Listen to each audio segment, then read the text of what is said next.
Well, amen. Amen. You may be seated. Well, praise the Lord. By the way, I wanted to confirm this with Dr. Howe, and he agrees that the best good introduction book to all this would be Frank Turek's and Norman Geisler's book called I Don't Have Enough Faith to Be an Atheist.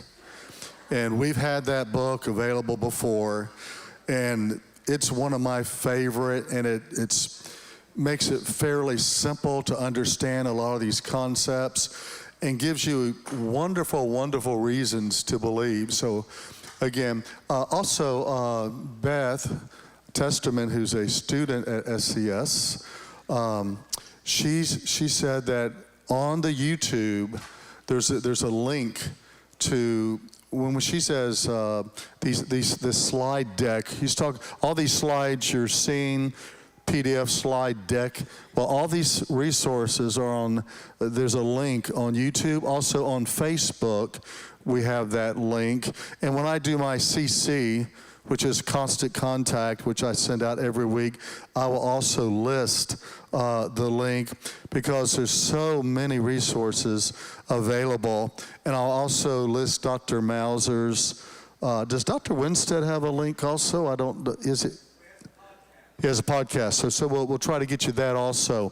So we just want to make sure that you're able to get all this information, so don't worry. Oh my gosh, what did he say? I didn't get that note. Well, all this, everything he's saying up here is going to be, plus these will be on our website, the Apologetics Conference, so you can go back, you can listen. You know, if you can't sleep at night, you can listen. When you get sleepy, shut it down. But yeah, whatever you want to do there. But again, thank you for being here. We'll still have people coming in this morning. Our service normally starts at 10:15. Did you know you can announce something for 6 weeks and people forget about that? No, that's today. So would you give a warm welcome to Dr. Richard Howe again? Amen.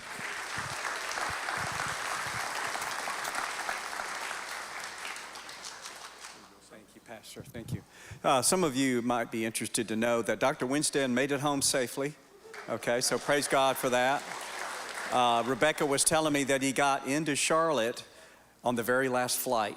And from that point forward, everything's been canceled, and I imagine Atlanta's probably similar to that. So praise God for his provision there. That's definitely a blessing.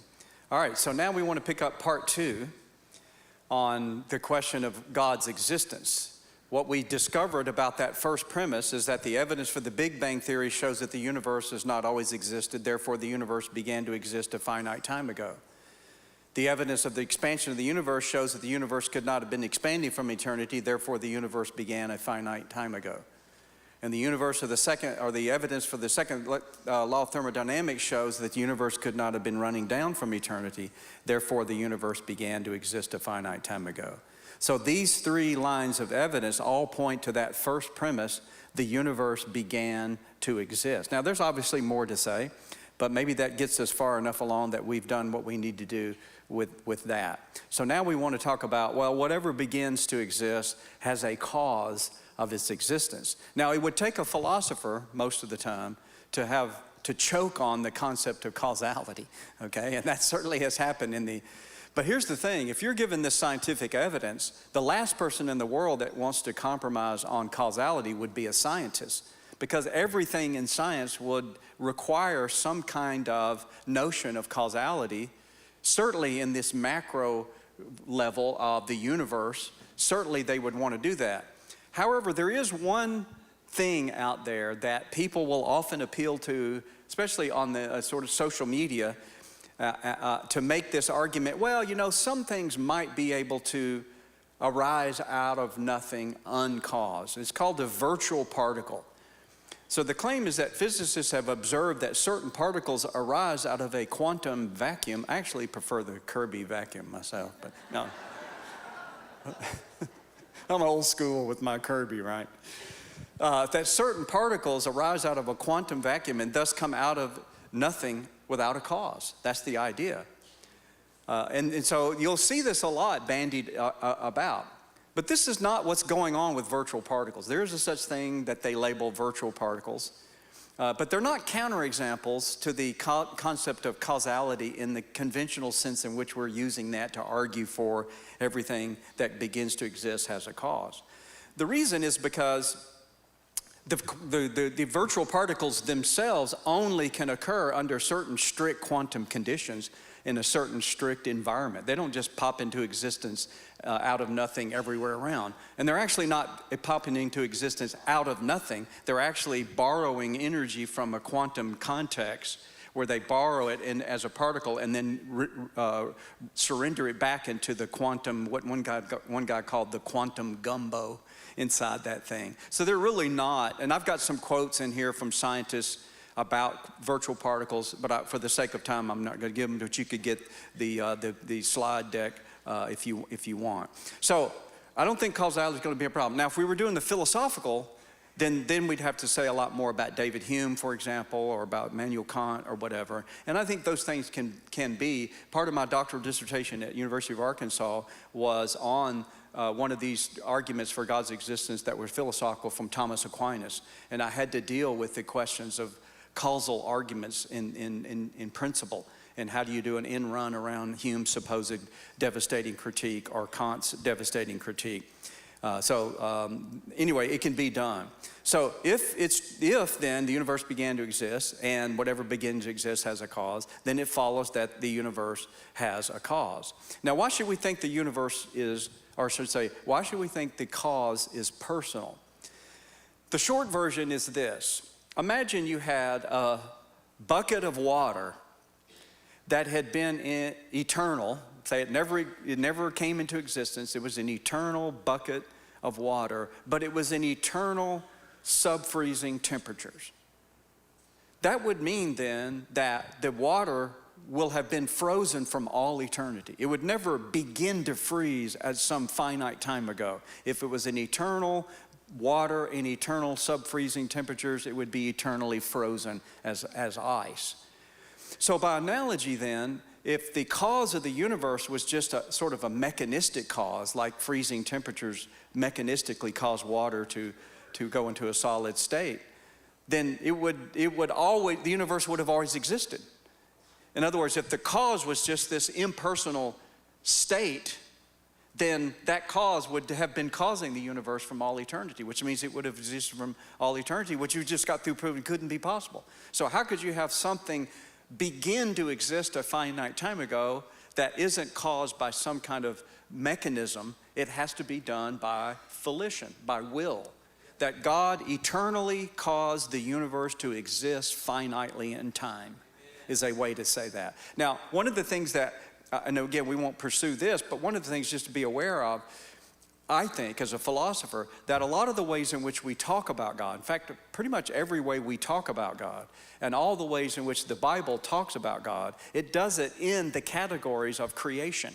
We talk about the eyes of the Lord roam to and fro in the earth. Well, he doesn't have a retina and an optic nerve and an occipital lobe. It's not a physical being, right? But we cannot understand very easily beyond just the constraints of our physical universe. So we use those things as metaphors and analogies about the being of God, knowing that he's greater than that. It's interesting because in 2 Samuel 7, God says, when are you going to build me a house? I've been wandering around in this tent. And you want to go, how could you wander around in the tent? I thought you were omnipresent. Later on, when Solomon builds the temple, what does Solomon say? The heavens and the heavens of the heavens can't contain you. How much less this house that I built. He knew that when God said he's dwelling in a tent, that was a figure of speech, because he knows that God is greater than what you could put in a tent. Now, someone may ask, well, how do I know that? That's what the philosophy would address. That's what we're not going to be able to do, and I'm sure you're thrilled to hear that there. All right? So, if we've got then the original, we know then it's not true that there's no beginning. It must have a beginning. We know that it must be cause, and we know that it must be personal. Therefore, we've got a universe proves the existence of God. Now, let's press on. Thank you for that amen. I don't get a lot of amens in apologetics, do we? Maybe we do. What about God as the cause of the design in the universe? What is the scientific evidence for design? Let's see how we can do that. Well, you could catalog kinds of design. For example, you could talk about design as fine-tuning for life. We'll explain what these are. Design as the origin of life. You could also talk about the design of living systems, just as a subset of the universe as a whole. We talk about design as information, design as irreducible complexity. So we'll just say a few things about each of these. First of all, design as fine-tuning for life. Definition: scientists recognize that the universe's initial condition contained an array of physical values, what they call constants, that are necessary for the universe to support life anywhere in the universe. And these physical conditions have to be intact. It would seem to some that the likelihood of these values could not have come about by chance. It would be impossible to come about by chance. Therefore, the status of the universe to support life seems to have been designed deliberately by an intelligent cause. Now, let me just give a caveat here. In most of the scientists and even some philosophers who market in these kind of arguments, what they're arguing for is the conclusion that there's an intelligence that caused this, right? But they're not necessarily by that arguing that the intelligence is God. Some of them believe that is God. In fact, probably most of them believe that is God. But irrespective of whether one assigns deity to that intelligence, we're making the claim that has purchase in the marketplace of science to go, this is caused by intelligence. It's not caused by natural, if you will, forces. Here's another caveat. We use the word natural in two different ways in English, and it can be confusing, especially in this conversation. We use the word natural more commonly as Christians as opposition to supernatural, right? So we talk about a natural occurrence, and then we talk about God causing something. We say the resurrection from the dead is not natural. What is it? It's supernatural because God causes a body to come back to death. But sometimes we use the word natural as opposed to artificial, right? So we say, well, a stalactite, as I said earlier, the thing that comes down from the top of the cave, you can explain that naturally as it comes down. But a hydroelectric plant, we say that's not natural. But when we say the hydroelectric plant is not natural, we don't mean it's supernatural.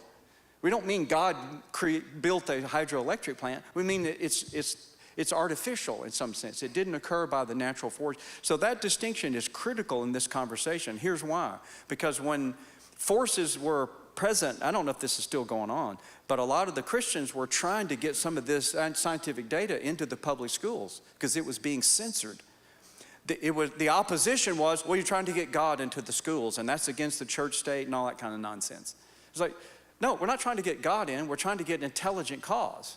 Now, I think it's God, but that's a further argument of whether it is or isn't God. We're just saying this thing was not caused naturally. It doesn't occur in nature. It's something that is, if you will, artificial by intelligence. So watch for that as we go along. The last book that Stephen Hawking co-wrote with Leonard Mlodinow says, the emergence of the complex structures capable of supporting intelligent observers seems very fragile. The laws of nature form a system that is extremely fine-tuned, and very little in physical law can be altered without destroying the possibility of the development of life as we know it. Were it not for a series of startling coincidences in the precise details of physical law, it seems humans and similar life forms would never have come into being. Well, you wouldn't say, were it not for a series of startling coincidences, the sign for 75 North is right there where 75 North is. You're like, well, no, that's not a coincidence that the sign that gets you onto 75 North just happens to be right at the entrance ramp where 75 North happened. So I'm glad that happened. No, there's some kind of contrivance going on. Robin Collins says, when scientists speak about the fine-tuning of the universe, they're generally referring to the extraordinary balancing of the fundamental laws and parameters of physics and the initial conditions of the universe. Our minds can't comprehend the precision of some of them. The result is a universe that has just the right conditions to sustain life. The coincidences are simply too amazing to have been the result of happenstance. You walk into a room and there is a sound system that has billions of knobs, and each knob has billions of settings that are possible.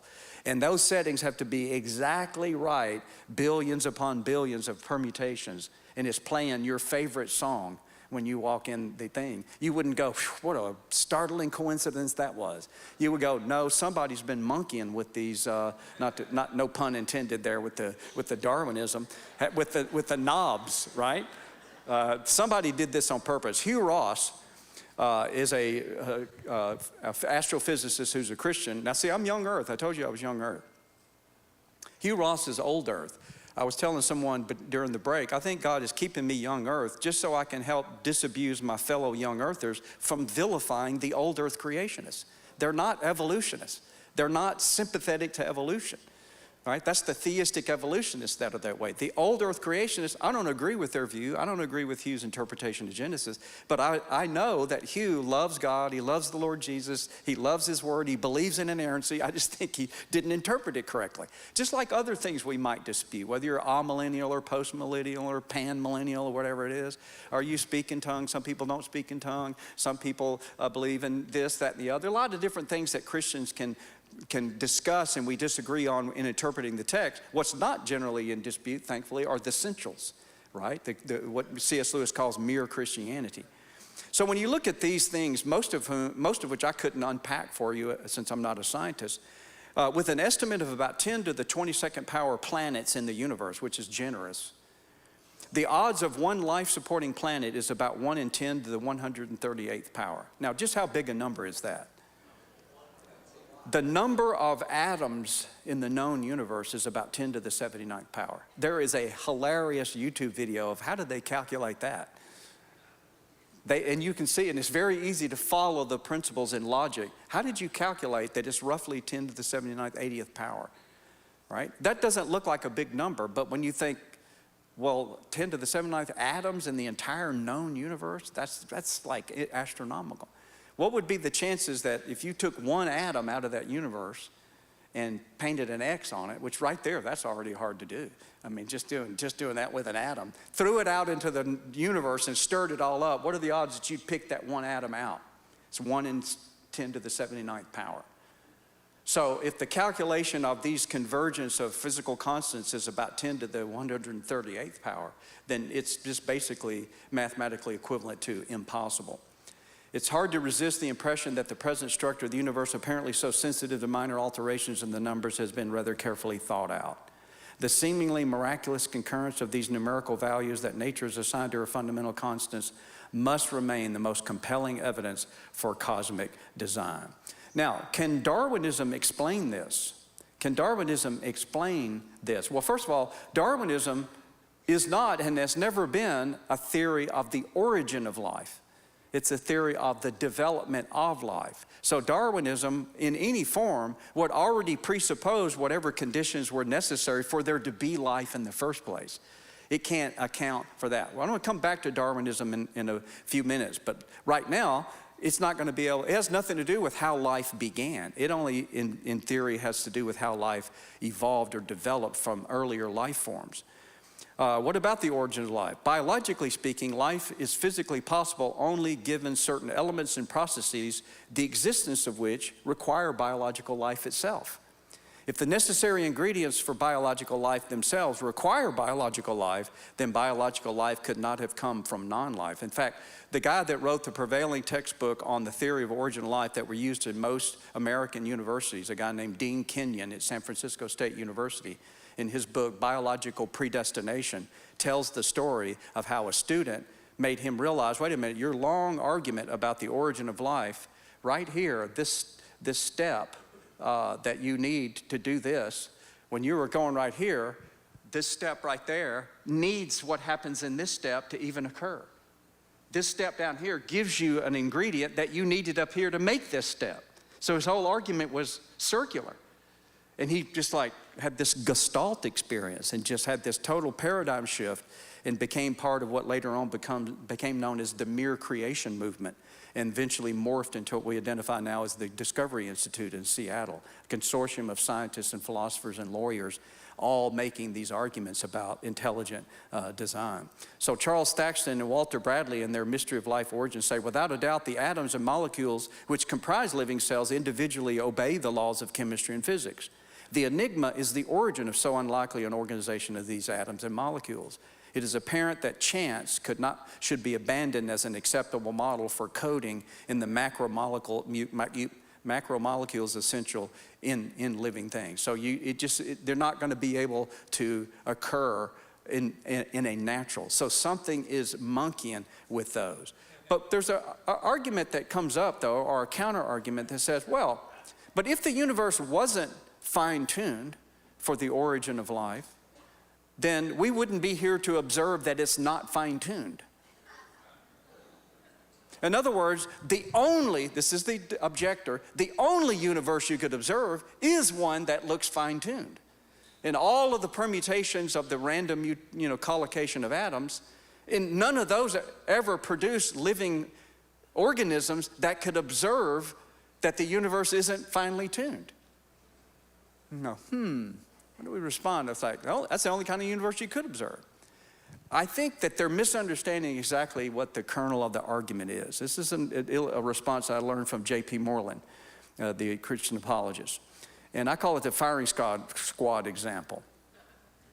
Okay, so imagine someone is condemned to a firing squad and they're up against the wall. Imagine, now you see 4, imagine 100 marksmen just a few yards away trained on this, and then they hear, ready, aim, fire.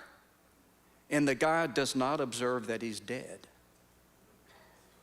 And so someone says, well, you shouldn't be surprised that you do not observe that you're dead, because if you were dead, you wouldn't be there to observe it. So of course, you shouldn't be surprised that you see that you're not dead. You go, no. It's not that I am surprised that I do not observe that I'm dead.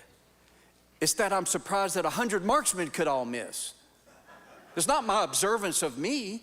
It's not our observance of the universe that's surprising. It's the initial conditions that are so impossible. That's what's surprising, irrespective of whether anybody's there to observe that it's that way or not. That's totally irrelevant to the argument, I would submit to you. So that's what has to be explained, not whether we do observe it and all those kind of things. It's just a non sequitur. It just doesn't follow at all. What about design as information? Information, known also as specified complexity, is physically distinguishable from simple complexity or simple order. The presence of information always points to intelligence. I know of no exception to this that anyone would ever admit. So here's Black River Canyon in South Africa. You could pick any picture of a landscape. You can see a certain amount of symmetry and order. The water is going to be collected at the lowest spot, right? The vegetation flourishes at lower altitudes. If it was a picture of the Rockies, you eventually have the tree line, if you've been to the Colorado Rockies, above which certain vegetations and insects can't survive because the oxygen's too thin. And so you can explain that, though, even though it's a sort of kind of an arrangement, you can explain it by known laws of physics and the nature of water, because it's heavier than the air, it's going to go to the lowest point. The nature of the concentration of oxygen in the air is going to allow, and carbon dioxide are going to allow certain flora and fauna to flourish at a level above which they can't. Now, suppose you kept climbing that mountain and you found one of these at the top. Now, this is very ordered. You know, it's not very complex like the landscape was pretty complex, had a lot of different textures and colors and stuff. This is pretty bland as far as complexity, but it's incredibly, incredibly ordered. But you can explain that by known laws of physics. The nature of the water molecule and the hydrogen bond. Water molecule is kind of like an open kind of L. And as they float around each other and curl around each other in a liquid form, when they freeze, they come out in a trellis like this. So it's a lot of empty space. It's why the water floats when it freezes. It's the only liquid that does that. Which, by the way, if it didn't, then all life in ponds and stuff would all die. But because it freezes, the ice stays at the top. That keeps the lower water, right? But only water does that. So you can explain this hexagonal crystal shape by the hydrogen bond with the oxygen molecule. But what if you kept walking around the mountain and you saw this? Well, now wait a minute. That's complex in a way. It's sort of ordered, but it's not a redundant order like a hexagonal crystal. And it's not just an arrangement, the water lower and the vegetation, at the top or whatever. It's something else. It's got information is being given, a specified kind of complexity. And so what you would say is, well, this was caused by an intelligence. You wouldn't say, Well, in billions of years, the wind and water is going to erode. First of all, in billions of years, why would it erode these faces and not some other faces, right? Why would it be that and stuff? Well, no, the easiest and most straightforward way to account for the presence of information in the biological world and in any place really is intelligence. It's intelligent. Now, again, whether the intelligence is God or not is the next argument one would have to give. But right now, we're just trying to make this a scientific argument to dispel the concerns that intelligence is a viable option. By the way, I don't know if you've ever gone around to the back of Mount Rushmore, but that's what that's the other side. Doesn't get a lot of tourists on that side. So, I don't think I want to see that there. All right. So Stephen Meyer, we had Stephen Meyer teach one of our PhD courses at the seminary some years ago. He said at nearly the same time that computer scientists were developing or beginning to develop machine languages, molecular biologists were discovering that living cells had been using something akin to a machine code or software all along. Even Richard Dawkins, the notorious scientist who's an atheist, in his book, The Blind Watchmaker, said there is enough information capacity in a single human cell to store the Encyclopedia Britannica, all 30 volumes of it, 3 or 4 times over. Now, he's talking about capacity, but he's tacitly admitting that it's information that's in those cells. And he should just connect the dots. Well, if it's information in those cells, then it must be caused by intelligence. So what is that information? The information is the coding in the DNA, basically. And so it's an incredible process to even read about as a non-scientist of how the DNA codes proteins to develop in a certain way, go to a certain part, and connect together to build all the different kinds of parts of a body.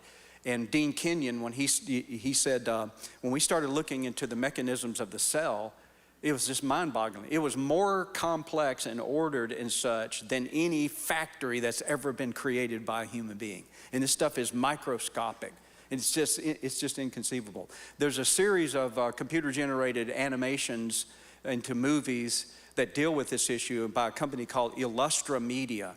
And they're one on unlocking the mysteries of life. I mean, it's a little, dated as far as the CGI, but it's still pretty cool, where it shows you that process. So unlocking the mystery of life is one of them. Another one that Illustra Media has done is called Darwin's Enigma, which we won't talk about here, but it's just all about the Cambrian explosion, where there seems to be all around the world the sudden appearance of complex vertebrates in the geologic column. And there's certain explanations, but the creationist just goes, it looks like complex vertebrates just appeared suddenly in the history of the world, however long ago that was. So again, the argument always is these kinds of things require intelligence to do. Whether the intelligence is God or not is a fair question to ask. I think most people would go, well, if you're talking about somebody that's making a universe, that sounds like God to me. I mean, who else is in the universe? It's not, a God by any other name, so to speak. It might be, if you're going to be that. So I love this cartoon I saw. It said, if I can create life here in the laboratory, I will have proven it didn't take any intelligence to create life in the beginning. It's like, well, aren't you an intelligence? I actually debated an atheist who was also a PhD student. We were both students in the PhD program at Arkansas, and he was an atheist, and I'm a Christian, so we debated twice. And I made this argument about, complex information theory and that kind of stuff. And I'm not lying to you. He said, well, I wrote a computer program that randomly does pixels on the screen. And if you let that program go long enough, it actually starts to see patterns. I was like, yeah, but you wrote the program. It took intelligence to write the program that is creating this randomness that you think then creates further information. I was just like, have you seen that ventriloquist that has a little? What about irreducible complexity? Some biological systems consist in several interlocking parts that must be in place before the system can function at all. And since such complexity cannot be accounted for by gradual accumulations of random mutations, the systems must have arisen all at once. Michael Behe uses the illustration of a mousetrap. You wouldn't say, well, look, if you get the platform, then you'll catch some mice, not very many, but you'll get some. And if you add a holding bar, you catch more mice. And if you add the catch and the spring and the hammer, now you're really optimal. No, if any one of those parts is missing, it doesn't catch any mice. It doesn't function at all. So there are a number of biological systems, like in the human, where the threshold, you can't go below the threshold or the system just doesn't work. You couldn't evolve that by gradual pieces because it just wouldn't work. Michael Behe's book, Darwin's Black Box, The Biochemical Challenge to Evolution, and this is probably what a more contemporary cover would look like. It's just astounding, especially when I read it as a non-scientist. I mean, just what happens when you breathe. It's just inconceivably complex. When the lungs exchange oxygen, and oxygen is actually toxic to the body. It has to be combined with iron for the body to use it. And how it does that so fast every time you breathe in and out. It's just you know, I had someone that said, well, you know, or the eye is another one with the chemical processes in the retina. So somebody said, well, you know, but we found early life forms that have a light sensitive spot. And then eventually that spot becomes sort of concave and eventually evolves into what we now identify as the eyeball. So see, we can explain it by these incremental stages. And Behe came back and said, now this would be a little bit of an older illustration, so young people may or may not understand it. He said, that'd be like building a component system in your stereo. I said, oh, you can evolve an entire component system in your stereo. How do I do that? Well, first you get a tuner, then you get a turntable, then you get the amplifier, and then you get the speakers, and there you go. And you go, yeah, but you realize the tuner is already complex. Do you realize the turntable already is? Sure, you can get a light-sensitive spot, but a light-sensitive spot is already so chemically complex, it's inconceivable that it could have come about by random forces of nature rather than a more straightforward explanation is that it was intelligence. In fact, Darwin himself said if it could be demonstrated that any complex organ existed which could not possibly have been formed by numerous successive slight modifications, my theory would absolutely break down. Now, is Darwinism as certain as some atheists suppose?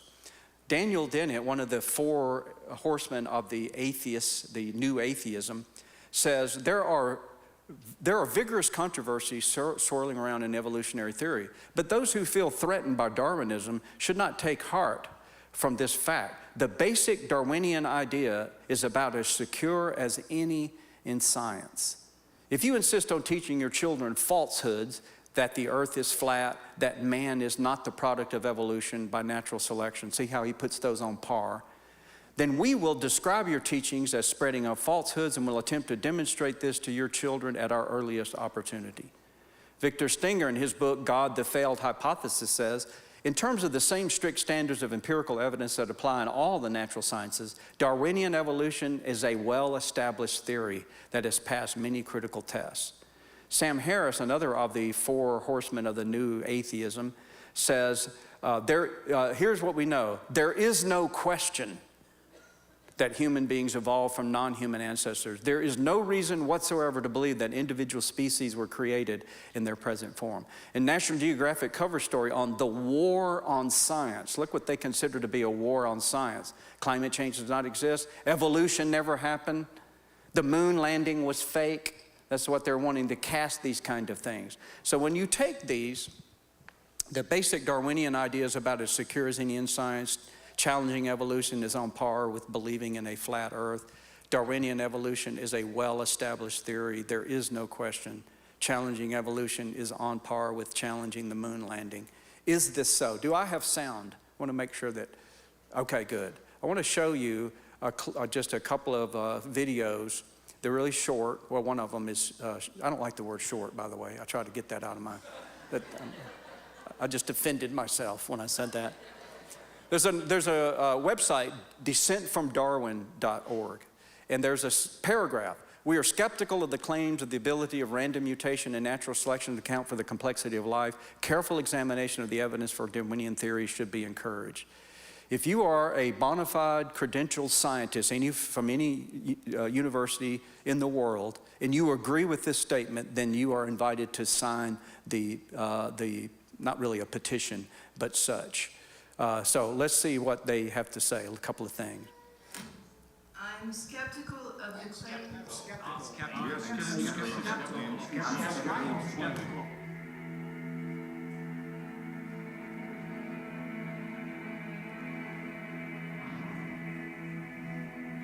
We are skeptical of claims for the ability of random mutations and natural selection to account for the complexity of life.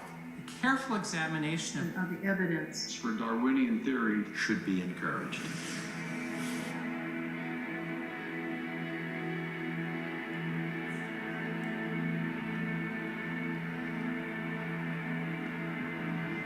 I'm skeptical skeptical skeptical of claims for the For the ability of random mutations and natural selection To account for the complexity. the complexity. to account for the complexity of life. careful examination of the evidence For Darwinian theory should be encouraged.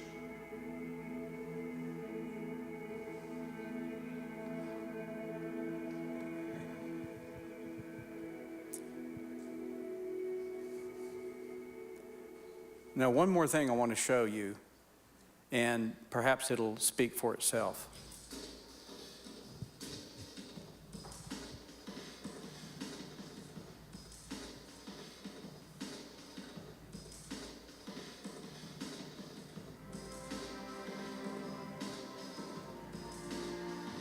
See if you recognize any names or institutions, if you can see that.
I at least wanted to get to the drum solo in the middle.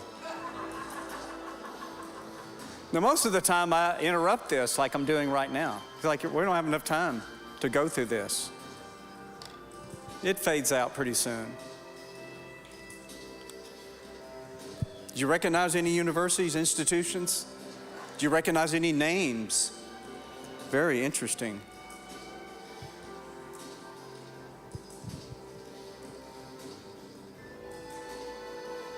Just about there.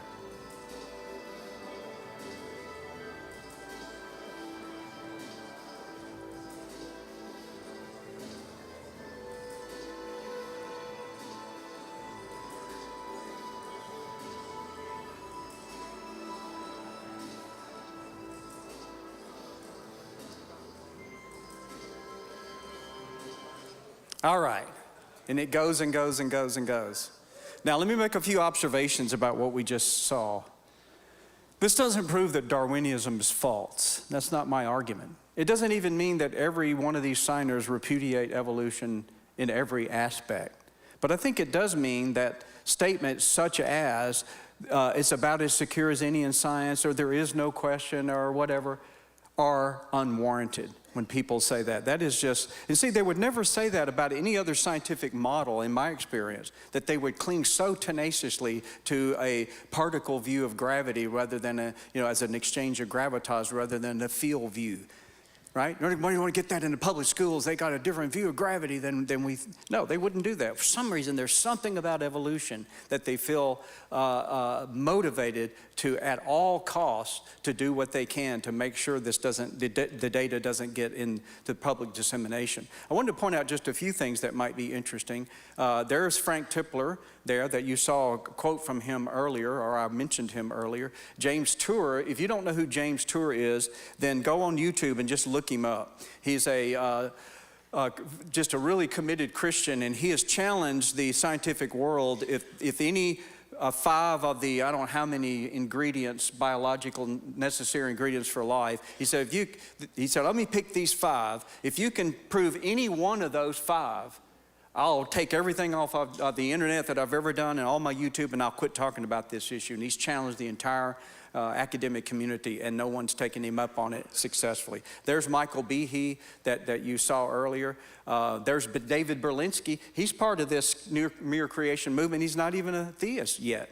I'd like to pray for his soul and that he will get saved. But he's already one of these going, these evolutionists are wrong about this stuff. William Dembski, we've had him teach at the seminary. He's got a PhD in mathematics and a PhD in philosophy.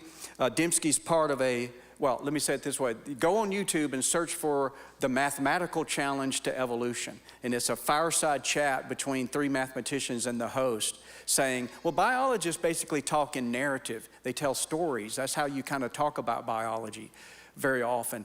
But physicists talk and mathematicians talk in terms of mathematics very often.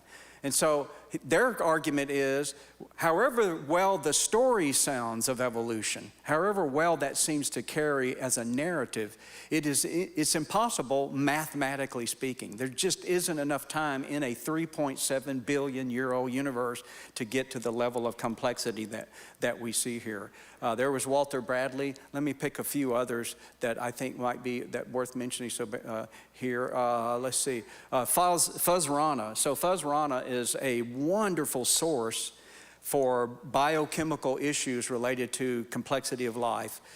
And I was just with Fuz for a week-long apologetics conference at New Orleans Baptist Theological Seminary. Fazala, but he goes by Fuz Rana. He's the executive director of Reasons to Believe. He's old earth, but I don't care about the old earth, young earth at this stage. I care about it somewhere else, but not here, because we stand in solidarity on these kind.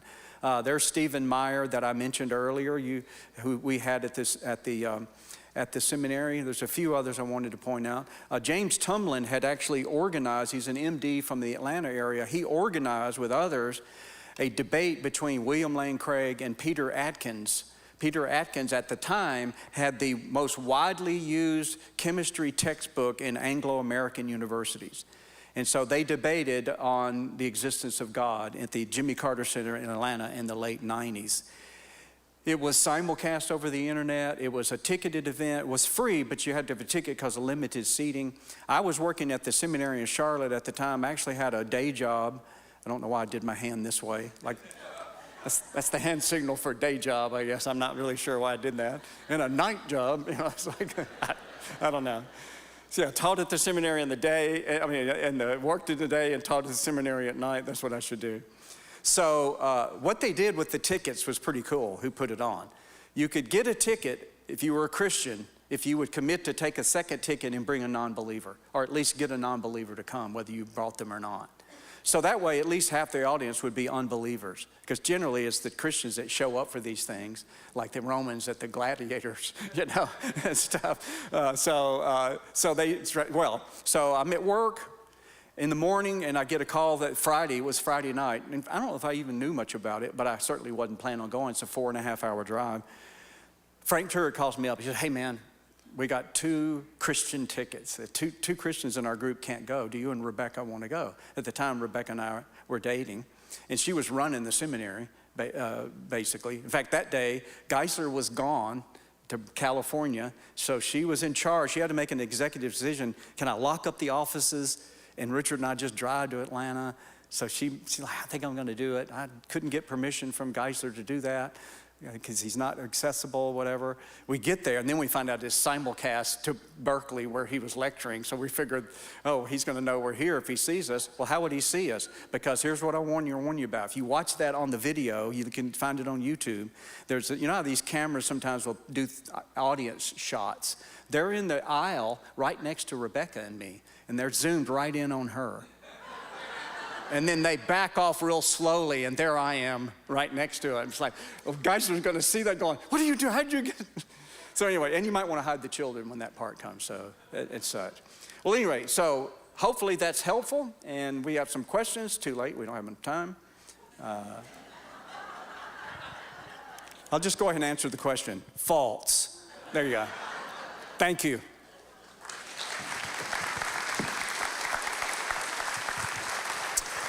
Great job. Wow.